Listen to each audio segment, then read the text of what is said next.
নমস্কাৰ। আজি এটা সৰু কথা লৈ পেলাই যে বিষ দোষ যে যিকোনো জন্মকুণ্ডলীত যদি শনি আৰু চন্দ্ৰ একেলগে একে ঠাইতে জুতি বান্ধি থাকে তেতিয়া বিষ দোষৰ নিৰ্মাণ হয়।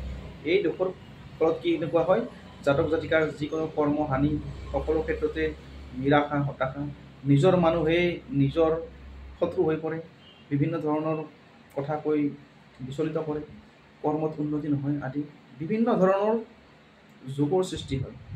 এই যোগৰ পৰা পৰিত্ৰাণ পাবলৈ এটা সৰু আধ্যাত্মিক উপায় কৰিব পাৰে আপোনালোকে।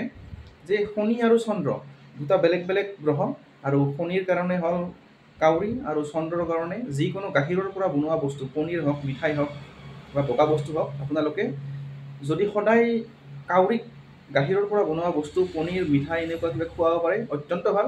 যদি সদায় নোৱাৰে তেতিয়াহ'লে অন্ততঃ শনিবাৰে আপোনালোকে কাউৰীক বগা বস্তু খুৱাবলৈ আৰম্ভ কৰক। দেখিব আপোনালোকৰ এই বিষ দোষৰ যিবিলাক বেয়া প্ৰভাৱ আছে, এই বেয়া প্ৰভাৱবিলাক নাইকিয়া হৈ পেলাই শুভ ফল প্ৰদানৰ ফালে আগবাঢ়িব আৰু আপোনালোকৰ জীৱনত উন্নতি হ'ব।